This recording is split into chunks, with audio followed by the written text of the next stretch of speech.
I adjusted my silk blouse one last time before ringing the doorbell of Josh's new suburban home. My stomach knotted with anxiety. Our relationship had been strained since Grandpa Frank passed away 3 months ago.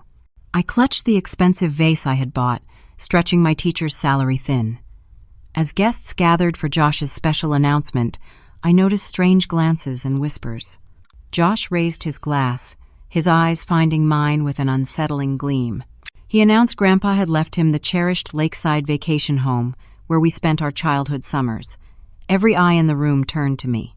The silence felt eternal as I stood there, champagne flute frozen halfway to my lips. My mind raced back through a lifetime of memories at that lakeside cabin. Grandpa Frank had built it with his own hands in the 70s, a testament to his belief that anything worth having was worth working for. He was a self-made man who started with nothing and built a modest construction business through sheer determination. That vacation home represented everything he valued.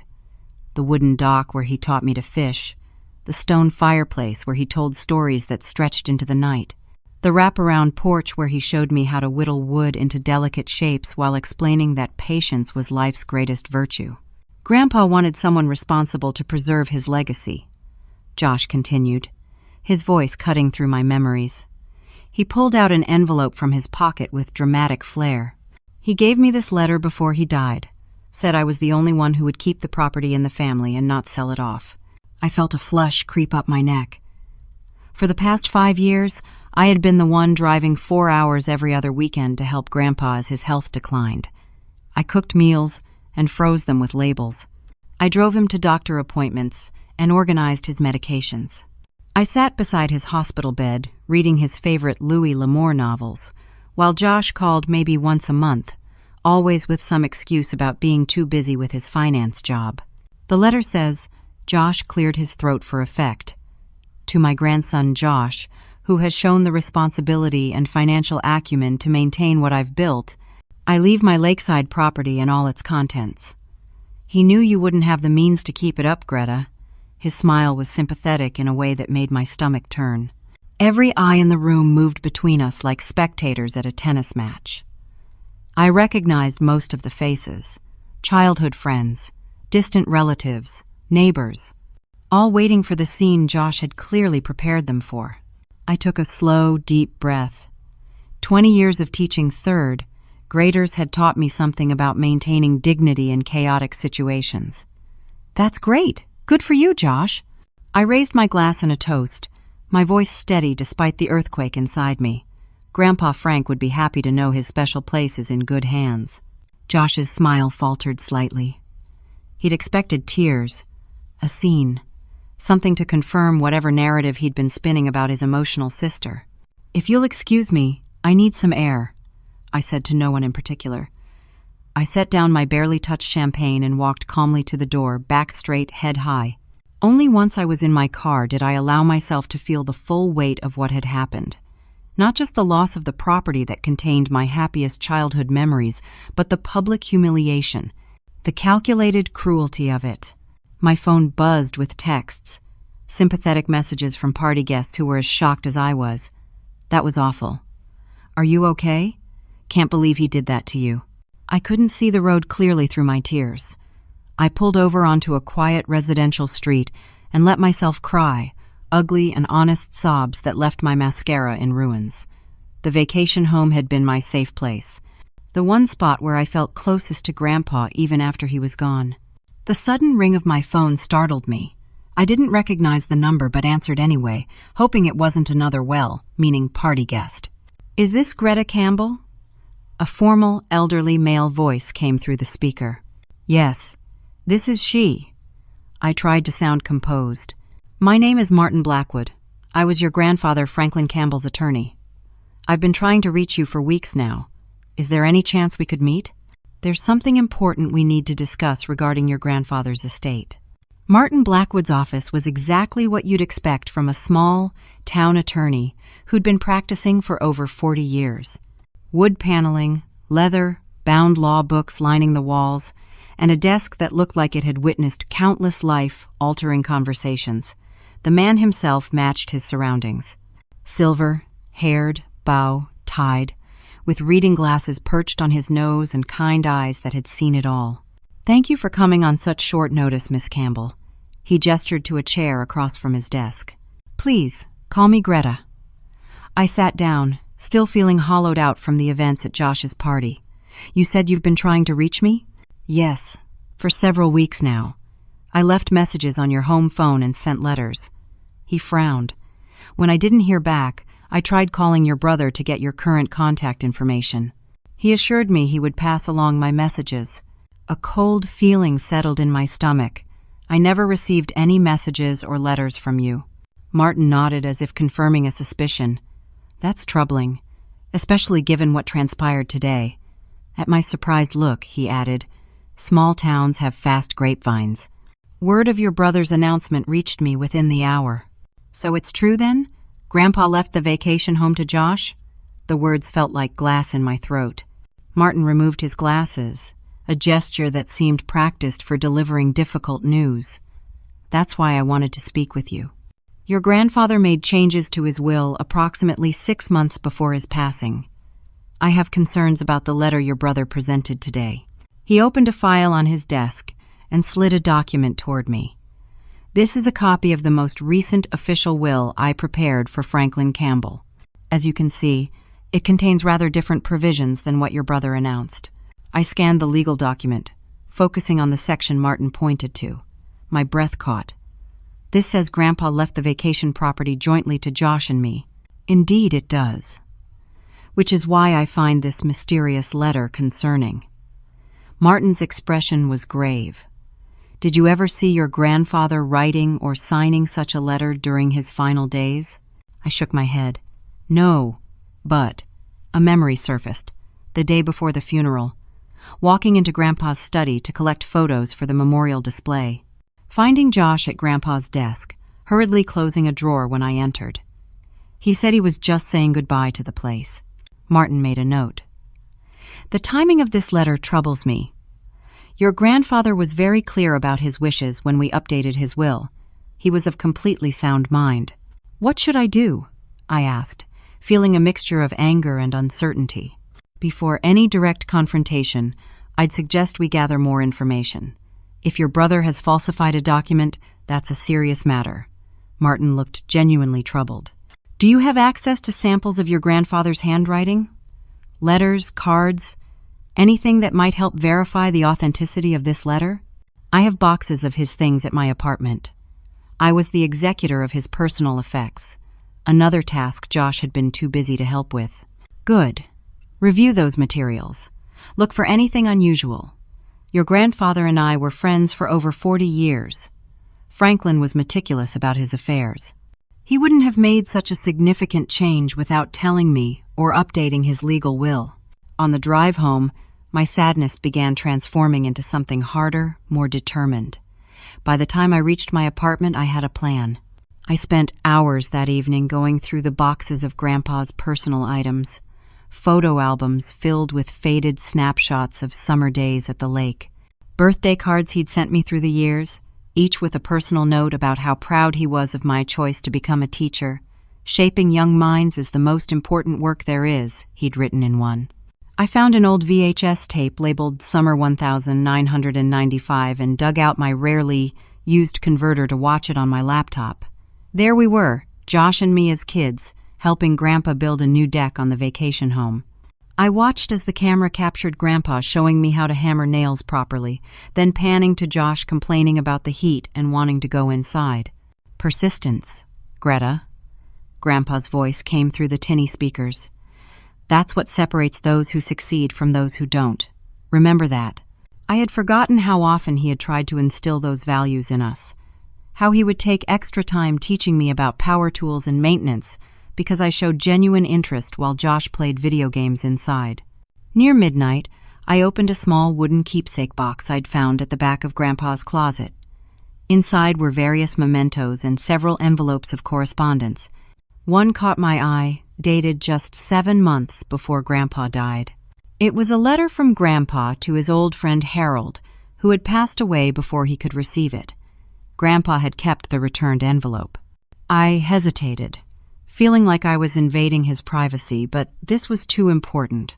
"Finalized my true wishes with Martin today," Grandpa had written.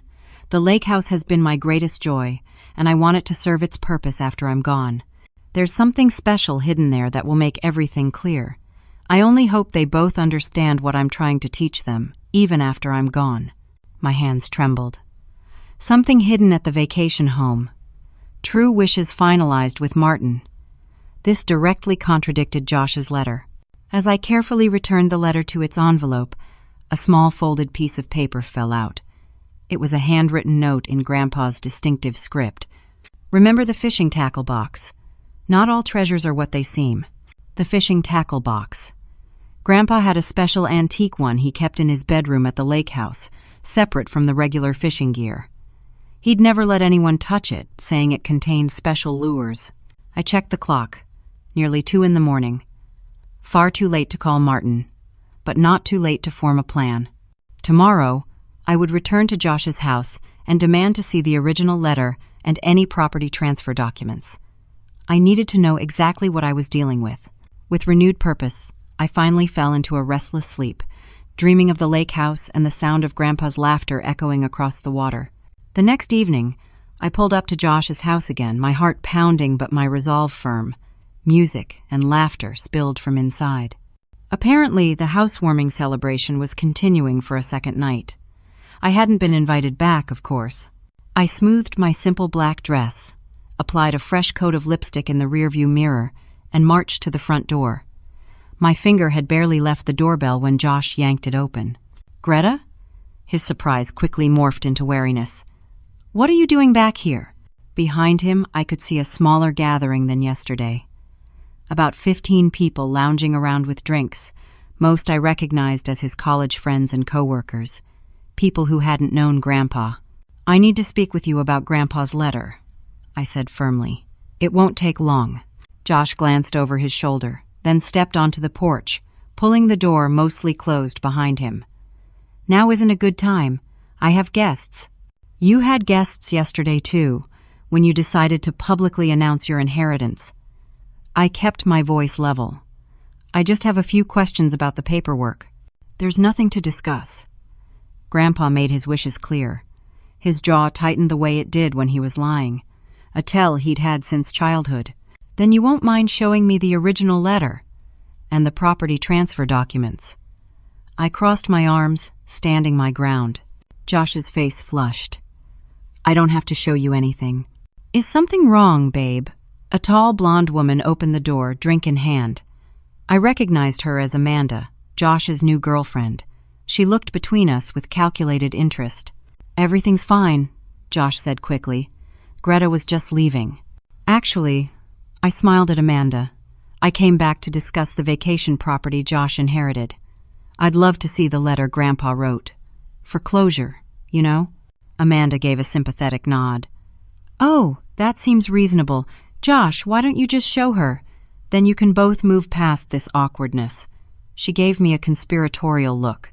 "He's been talking about that lake house nonstop. Already planning renovations once the deed transfers next month." "Next month?" I repeated, my suspicions deepening. "So you don't have the deed yet?"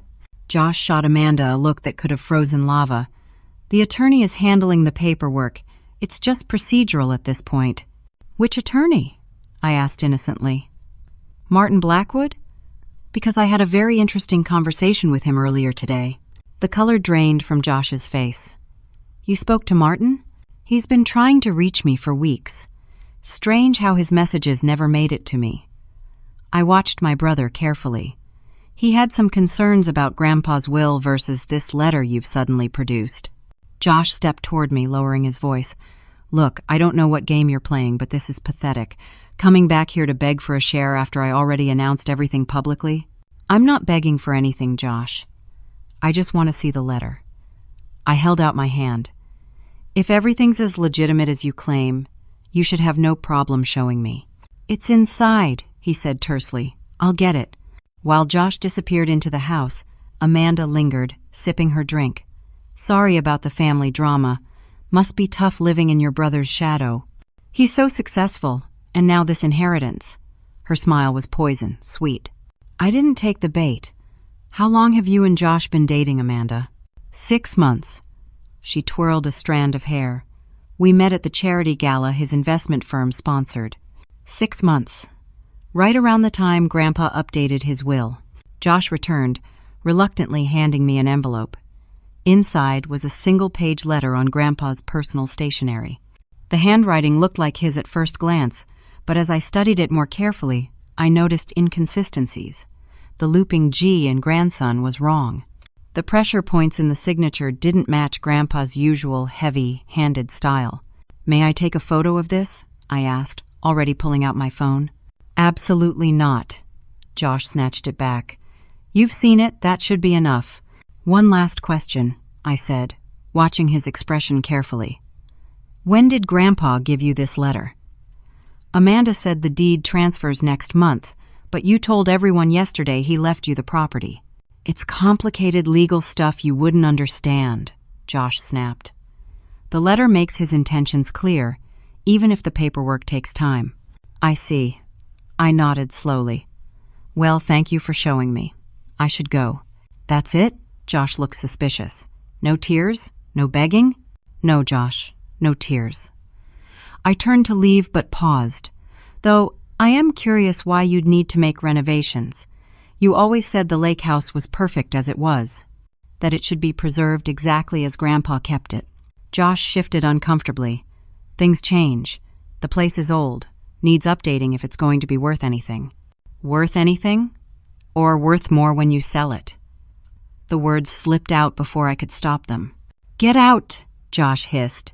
"You always thought you were his favorite, the special one who could do no wrong, but in the end he chose me. Deal with it."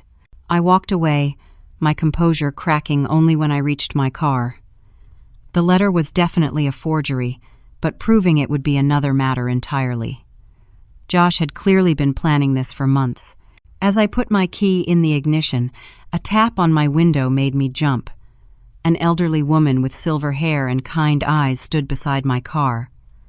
I rolled down the window cautiously. "You're Frank's granddaughter, aren't you?" she asked. "Greta?" "Yes," I replied, surprised. "I'm sorry, do I know you?" "I'm Patricia Winters. I live next door." She gestured to the house adjacent to Josh's. "I was good friends with your grandfather. Used to check on the vacation property for him when he couldn't make it up there during the winters." My interest piqued immediately. "It's nice to meet you, Mrs. Winters." She glanced toward Josh's house, then leaned closer. "I couldn't help overhearing some of your conversation. I think there are things about your grandfather's wishes that you should know. Things he told me directly." Her voice dropped to a whisper. "Would you have time for a cup of tea? There's something important I need to share with you." Patricia Winters' living room felt like stepping back in time. Floral upholstery, crocheted doilies, and family photos spanning generations. She poured tea from a porcelain pot into delicate cups while I petted her ancient tabby cat.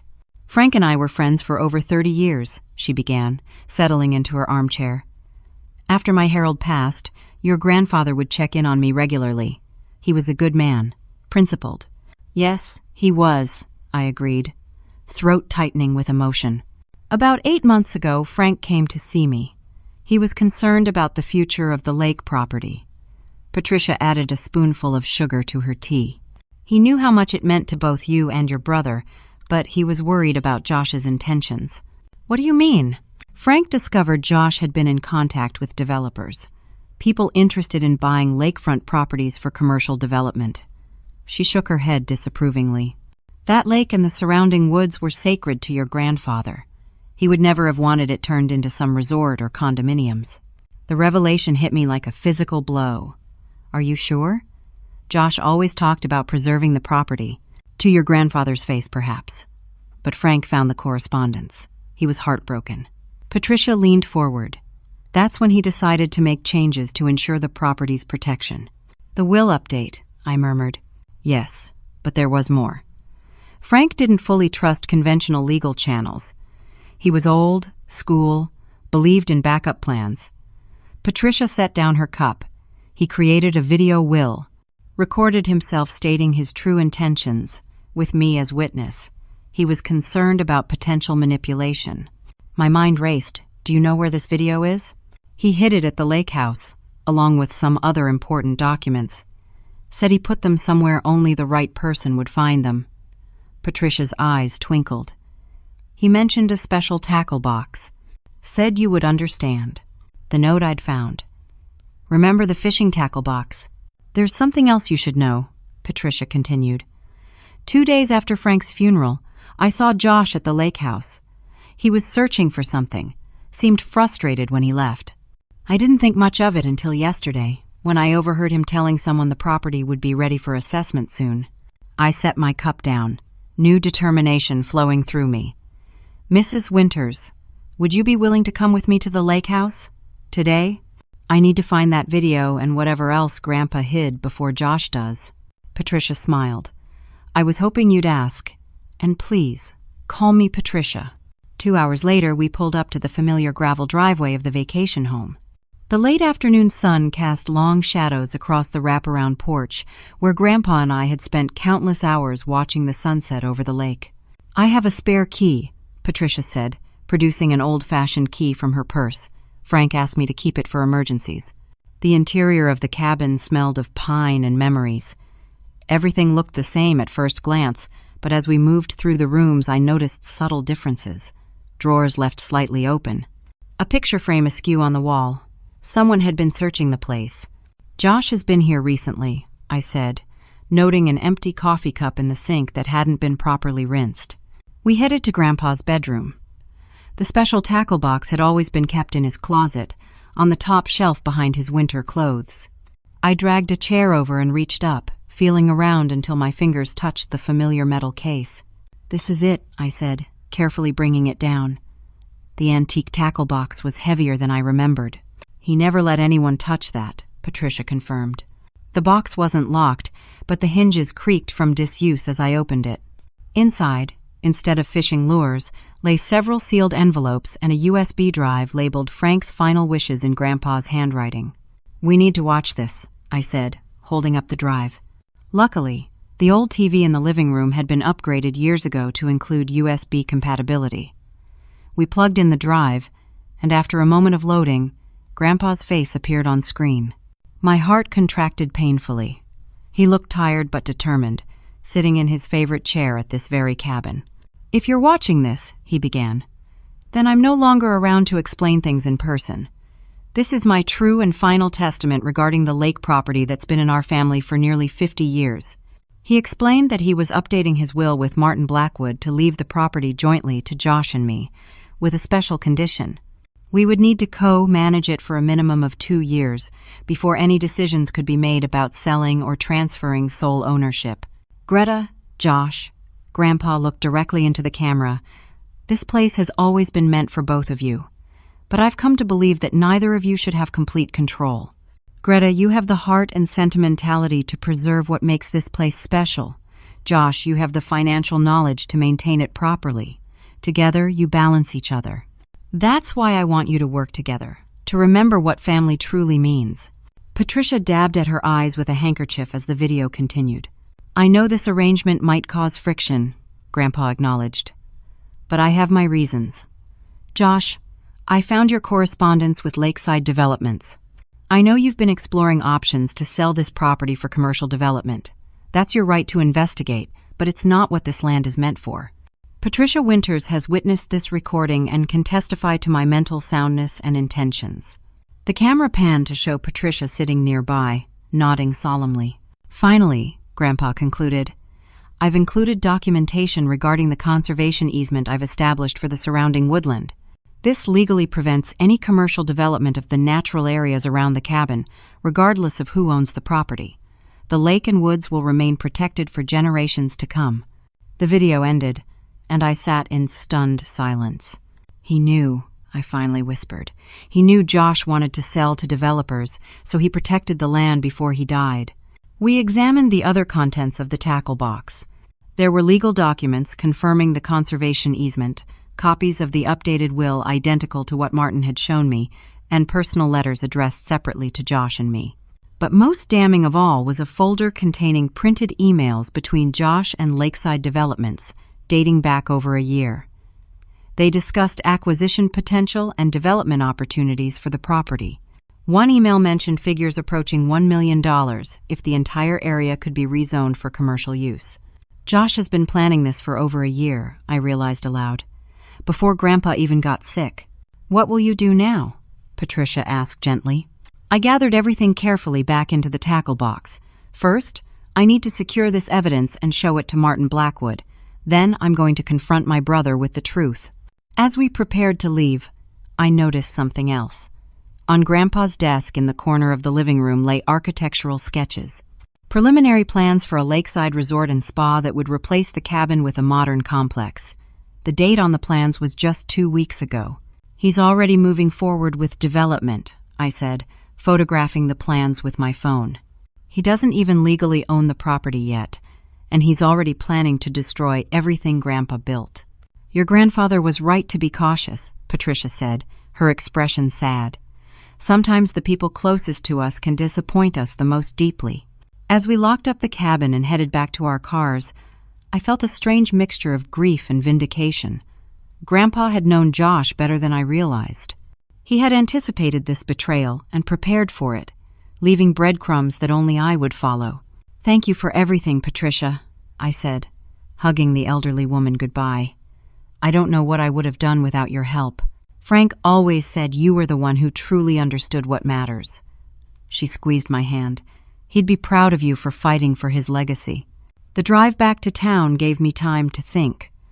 I had all the evidence I needed to expose Josh's deception. The forged letter, the video will, the development plans. But simply exposing him wouldn't solve the underlying problem. This wasn't just about who owned a piece of property. It was about honoring Grandpa's wishes and preserving what he valued. I needed a strategy that would accomplish both justice and healing.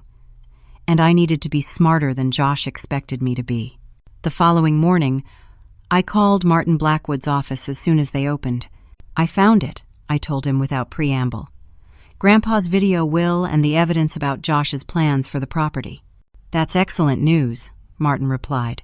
Can you bring everything to my office this morning? An hour later, Martin carefully examined each document from the tackle box while I explained how Patricia had helped me find them. This is conclusive, he said finally. The video will is properly witnessed, and it directly references the formal will we prepared together. The fraudulent letter your brother presented won't stand up against this evidence. What happens next? I asked. Legally, we have several options. Martin leaned back in his chair, steepling his fingers. We could file for an emergency injunction preventing any property transfer based on the fraudulent letter. We could also pursue charges against your brother for attempted fraud and forgery. I winced at the thought of Josh facing criminal charges. Despite everything, he was still my brother. Is there an alternative that doesn't involve criminal proceedings? Something that would simply enforce Grandpa's true wishes? Martin considered this. We could approach your brother privately with the evidence, giving him the opportunity to retract his claims voluntarily before things escalate to court. However, given his behavior thus far, I'm not optimistic about his cooperation. Let me try talking to him first, I decided. If he refuses to listen to reason, then we can take legal action. Martin nodded, though he looked concerned.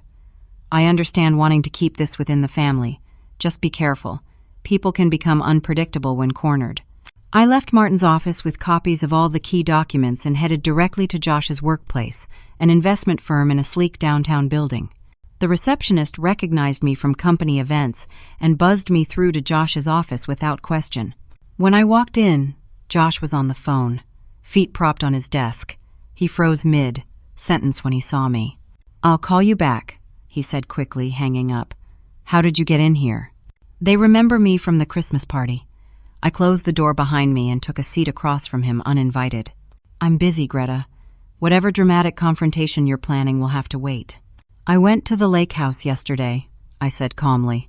Found some interesting things. His expression flickered between surprise and anger. You had no right to go there. That's my property now. Actually, it's not. I placed the copy of Grandpa's will on his desk. According to the legal will Grandpa prepared with Martin Blackwood, the lake house belongs jointly to both of us. Josh barely glanced at the document. That's outdated. The letter supersedes it. You mean this letter? I produced a copy of the handwriting analysis I'd had done first thing that morning, comparing Josh's forgery to Grandpa's authentic writing samples. The one that experts confirm is a forgery? His face paled, but he quickly recovered. You're bluffing. No expert analyzed anything that quickly. Then perhaps you'll find this more convincing. I pulled out my tablet and played a short clip from Grandpa's video will. Josh watched in stunned silence as Grandpa's voice filled the office, clearly stating his intentions for the property to be shared. When the clip ended, Josh's composure had completely evaporated. Where did you get that? That's not real. It's some kind of trick. It's very real, Josh. Properly witnessed by Patricia Winters and dated after your forged letter supposedly was written. I leaned forward. I also found the emails between you and Lakeside Developments. The plans to turn Grandpa's beloved retreat into a commercial resort. Josh's face contorted with rage. He slammed his fist on the desk, causing his nameplate to topple over. You always had to be the perfect one, didn't you, Grandpa's little helper? The responsible grandchild. You have no idea what it was like living in your shadow. My shadow? I was genuinely confused. Josh, you were the successful one, the finance whiz with the fancy job and big house. And none of it ever impressed him, Josh shouted. I bought a $500,000 home, and all he talked about was how you built that stupid birdhouse with him. I managed $1,000,000 portfolios, and he bragged about how you helped some third grader learn to read. The raw pain in his voice took me aback. This wasn't just about greed or the property. It was about something much deeper. Josh, Grandpa was proud of you. He just showed it differently. Save it, he spat. What do you want? Money? Is that why you're here with your evidence and threats? I want us to honor Grandpa's wishes, I said simply. Own the property as he intended. Preserve it, not destroy it for profit. Josh laughed bitterly. Of course St. Greta wants to do the right thing. Well, here's reality for you. I need that money. I'm in debt up to my eyeballs. What? How is that possible with your salary? He looked away, suddenly deflated. Bad investments. Trying to impress the wrong people. The house, the car, it's all leveraged. I was counting on the development deal to bail me out. I was stunned by this admission. My seemingly successful brother was actually drowning financially. We can figure this out together, I offered. There must be another solution that doesn't involve destroying Grandpa's legacy. Always so naive, Josh shook his head. Let me make this crystal clear. I don't care what evidence you have. I will fight this every step of the way. I'll drag out legal proceedings until you can't afford to continue. On a teacher's salary, how long can you really sustain a court battle against me? His threat was calculated and cold. Is that really how you want this to go? A drawn-out legal battle that tears apart what's left of our family? You started this by not accepting what was in that letter. Now you'll deal with the consequences. Josh stood up, signaling our meeting was over. I suggest you walk away now, Greta. Forget about the lake house. Move on with your mediocre little life. I gathered my documents, deeply saddened, but not surprised by his reaction. I'll give you 24 hours to reconsider. After that, Martin will proceed with legal action. Not just the civil case about the property, but potential criminal charges for forgery. As I reached the door, Josh called after me. This isn't over. You've always underestimated me. Those words should have been a warning. But I didn't realize just how far Josh would go until later that evening, when I received a panicked call from Patricia. Someone broke into the lake house, she exclaimed without preamble. I was taking my evening walk and noticed the front door wide open.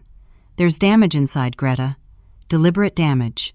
I drove to the lake house immediately, arriving just as the local sheriff's deputy was finishing his report. The scene inside was heartbreaking. Furniture overturned. Grandpa's favorite chair slashed open. Family photos smashed. Any idea who might have done this? The deputy asked, notepad in hand. Before I could answer, another car pulled up outside. Josh emerged, feigning shock at the destruction. What happened here? He demanded, playing the concerned owner perfectly. Then his eyes narrowed when he saw me. "What are you doing here, Greta?" "Mrs. Winters called me when she found the break in," I explained. Josh turned to the deputy. "Officer, I want to file charges against my sister for this damage. She was here yesterday without permission and now conveniently shows up again after the place is vandalized." "That's ridiculous," I protested. "I would never damage Grandpa's things." "You were upset about not inheriting the property," Josh continued smoothly. "Everyone at my party witnessed how you stormed out after my announcement. This was clearly an act of revenge." The deputy looked uncomfortably between us. "Sir, do you have proof of ownership of this property?" Josh produced the forged letter, which he'd apparently had laminated. "My grandfather left it to me in his final wishes. My sister has been harassing me about it since then." "That letter is a forgery," I countered. "There's a video, will, and legal documentation proving joint ownership." The deputy sighed, clearly not wanting to get involved in a family inheritance dispute. "Look, I'll file the vandalism report. But the ownership issue sounds like a civil matter you'll need to settle in court. In the meantime, I suggest both of you stay away from the property until ownership is legally determined." After the deputy left, Josh smirked triumphantly. "See how easy it is to cast doubt? It'll be your word against mine. And I've always been the more credible sibling. You did this, didn't you?" I gestured to the destruction around us. "You vandalized your own inheritance to frame me." "Prove it," he challenged. "I have multiple witnesses who can vouch for my whereabouts all day. Do you?" In that moment, looking at my brother's cold, calculating expression, I realized this fight would get much uglier before it was resolved. Josh wasn't just willing to lie and cheat to get what he wanted. He was willing to destroy our relationship completely. As I drove home that night, I knew I needed a new approach. Direct confrontation wasn't working. Josh was too entrenched in his deception, too desperate for the financial windfall he believed the property would bring.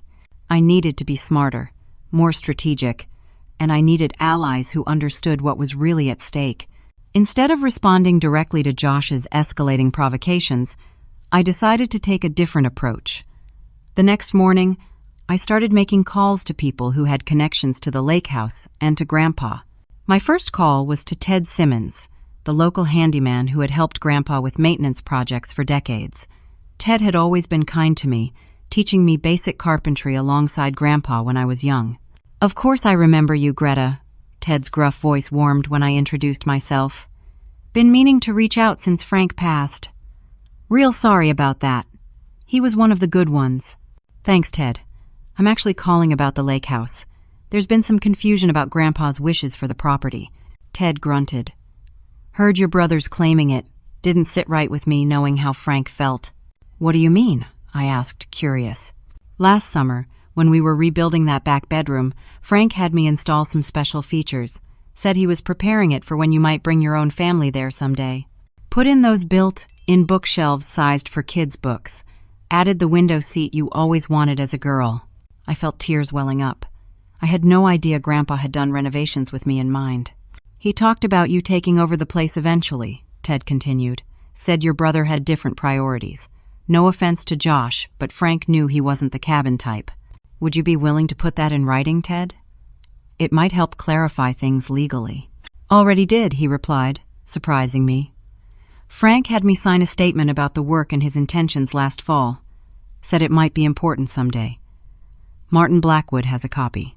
After thanking Ted, I called several other community members connected to the lake property, the owners of the small local grocery where Grandpa had shopped for years, the couple who ran the marina where he docked his small fishing boat, the neighbors who shared the private road leading to the cabin. A pattern quickly emerged. Everyone had stories about Grandpa expressing his desire for me to continue the family presence at the lake. Several mentioned concerns he'd raised about Josh's connections to developers. Most importantly, many expressed their own concerns about commercial development threatening the character of the area they loved. By mid-afternoon, I had compiled statements from over a dozen local residents and business owners, all supporting Grandpa's true intentions and opposing any development plans. I then reached out to the County Conservation Board to inquire about the protected status of the woodland surrounding the property. "Those documents your grandfather filed are ironclad," explained Diane Freeman, the head of the Conservation Board. The forest and shoreline are permanently protected from development regardless of ownership changes. Any plans for commercial construction would be limited to the existing cabin footprint, which would make most resort developments economically unfeasible.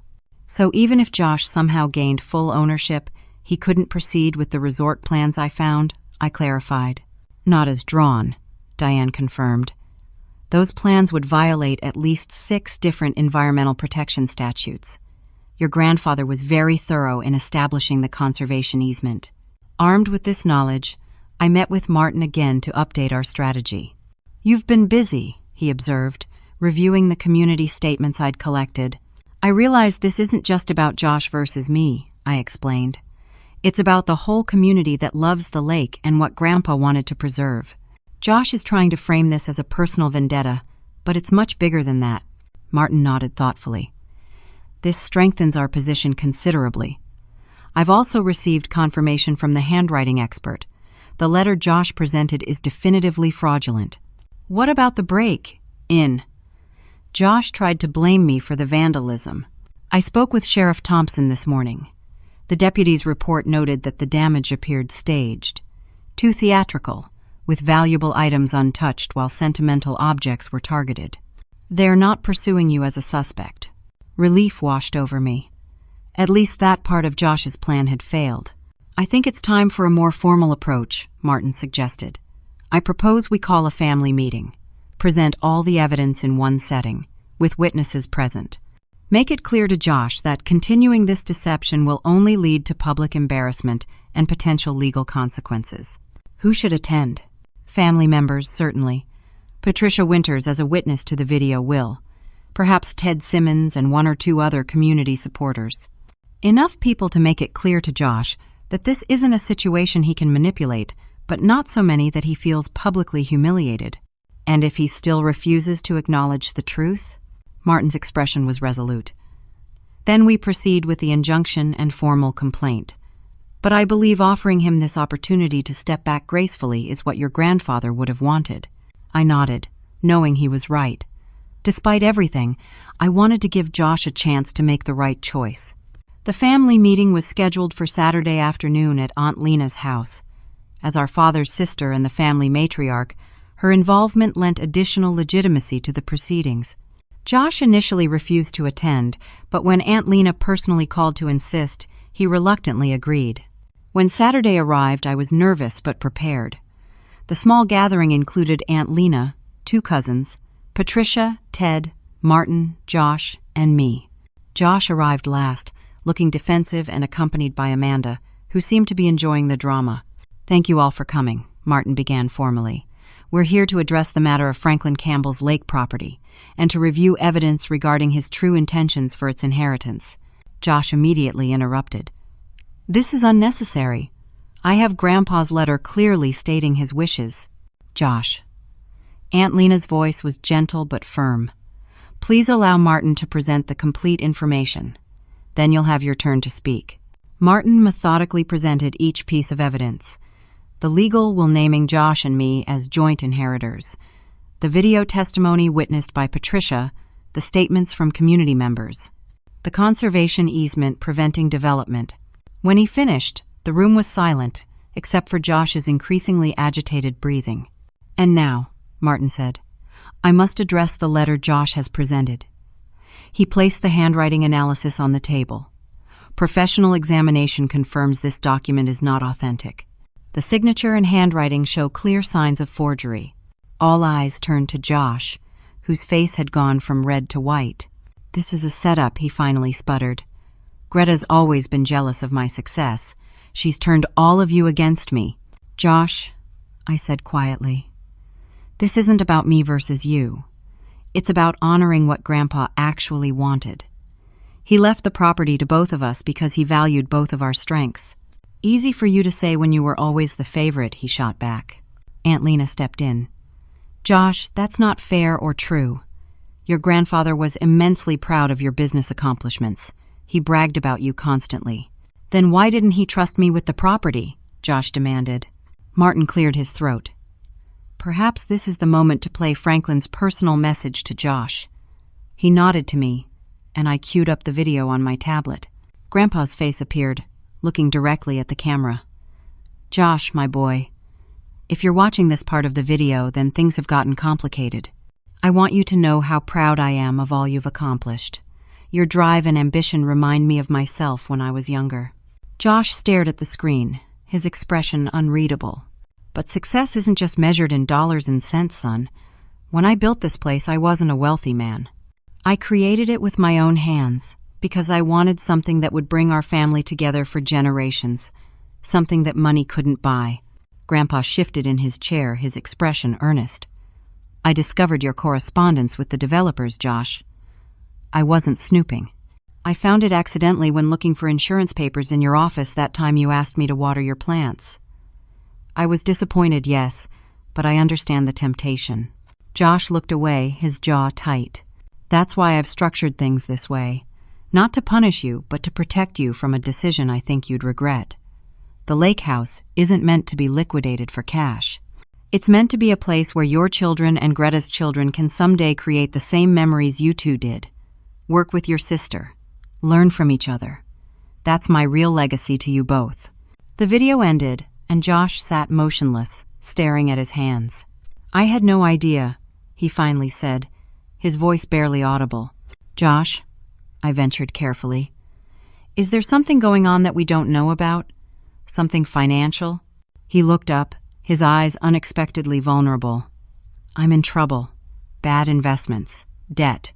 The development deal was supposed to fix everything." "Why didn't you just ask for help?" Aunt Lena questioned gently. "Because I'm supposed to be the successful one." Josh exploded. "The financial genius. How could I admit I'd failed?"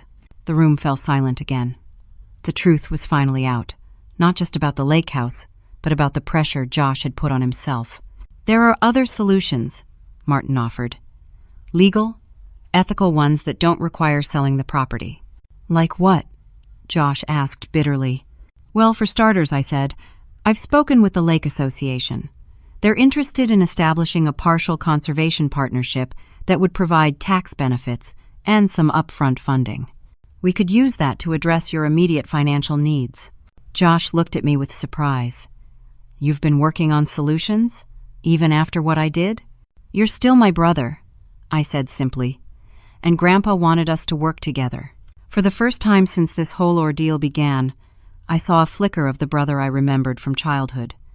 Behind the anger and desperation was the boy who had once helped me build sandcastles at the lake shore. "I don't deserve your help," he said quietly. "Maybe not," I acknowledged, "but you're going to get it anyway. That's what family does." The meeting ended with no definitive resolution, but a fragile truce had been established. Josh agreed to withdraw his fraudulent claim to sole ownership. In return, I promised to help him find a way out of his financial troubles that wouldn't involve destroying the property. As everyone was leaving, Josh pulled me aside.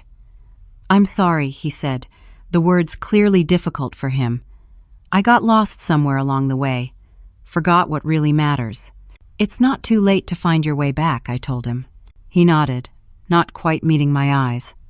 The resort plans, the forged letter, the break-in. It was all me. I'll make it right somehow. "I know you will," I said, and for the first time in months, I actually believed it. 1 year later, I stood on the newly renovated dock of the lake house, watching the sunset paint the water in shades of gold and crimson. Behind me, the sounds of conversation and laughter drifted from the cabin, where friends and neighbors had gathered for our first annual Lake Heritage Day. So much had changed since that confrontation at Aunt Lena's house. The journey hadn't been easy, but the results were beyond anything I could have imagined. Josh and I had spent months working with Martin to create a legal framework that honored Grandpa's wishes while addressing both our needs. The property was now held in a family trust, with Josh and me as co-trustees. We had established a limited summer rental program that generated enough income to cover maintenance costs and property taxes, while still preserving plenty of time for family use. More surprisingly, Josh had undergone a genuine transformation. After finally admitting the extent of his financial troubles, he had worked with a counselor to address the underlying issues of competition and inadequacy that had driven his risky financial decisions.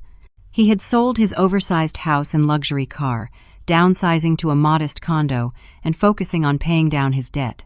The most unexpected change had come 3 months ago, when Josh announced he was leaving his high-pressure investment job to start a small consulting business focused on sustainable development. His first client? The very same lake association I had connected him with. "Beautiful evening," Josh said, joining me on the dock with 2 mugs of hot cider. "Perfect," I agreed, accepting one of the mugs. Grandpa would have loved seeing everyone here today. The day's activities had included a fishing clinic for local children, an exhibition of historical photos of the lake dating back to the early 20th century, and a conservation pledge signing for property owners committed to protecting the natural environment. "I still can't believe how many people showed up," Josh mused. 50, 60 people? 67, I confirmed. Ted counted.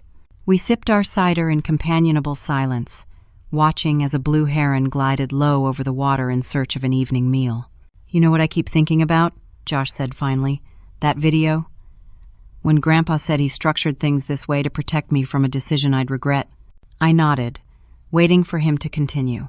He was right.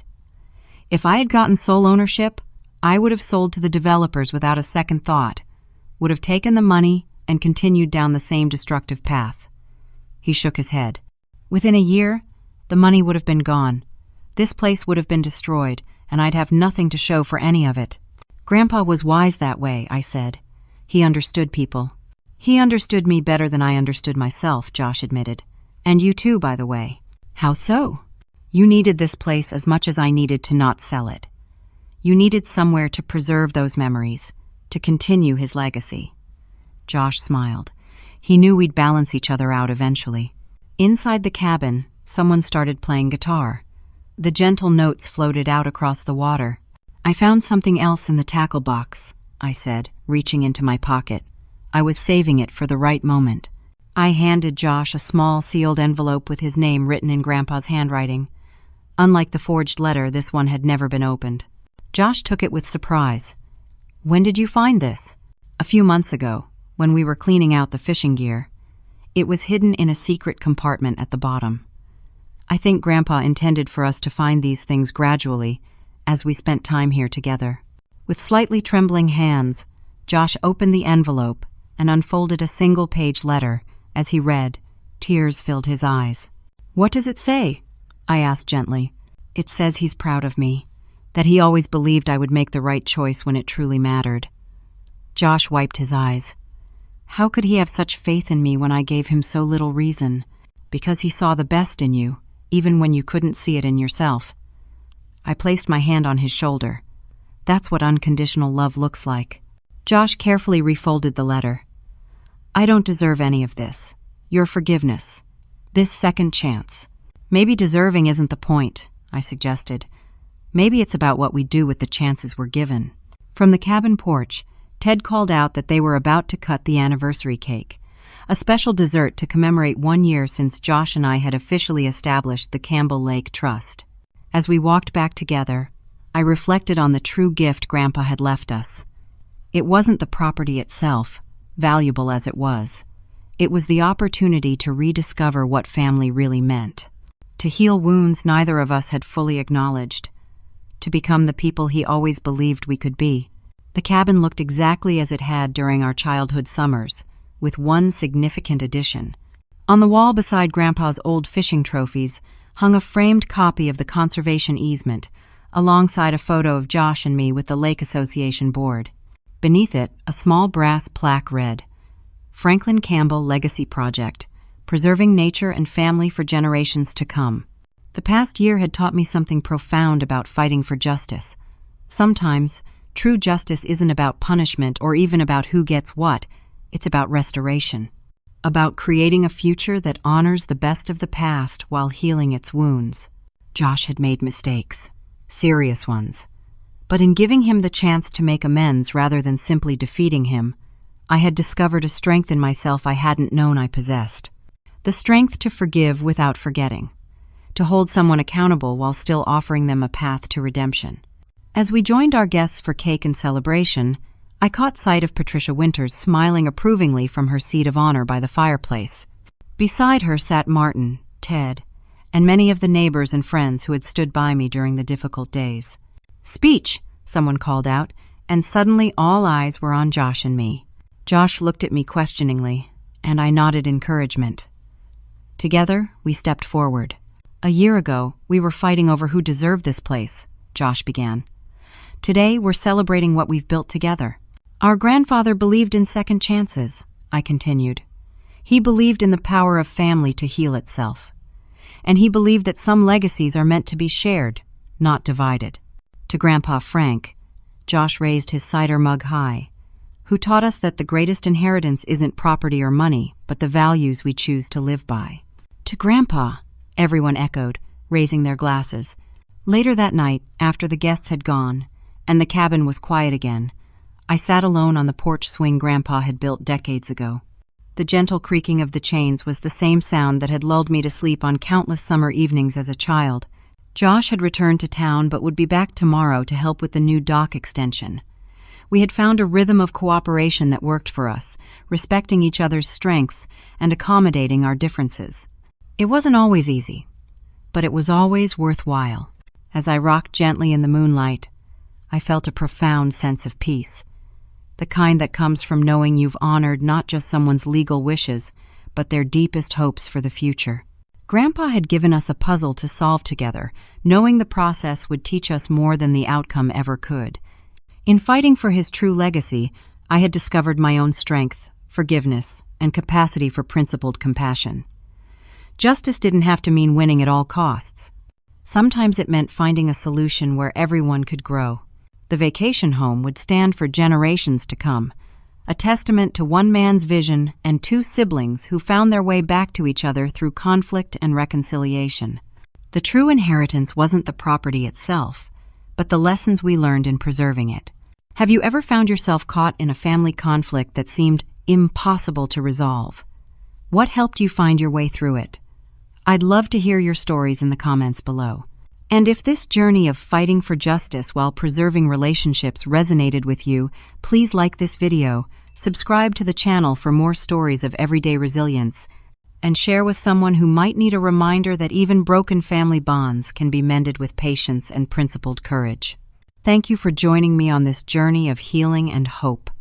Remember that sometimes the greatest strength isn't in defeating others, but in creating space for transformation. Until next time, may you find the wisdom to know when to stand firm and when to offer grace.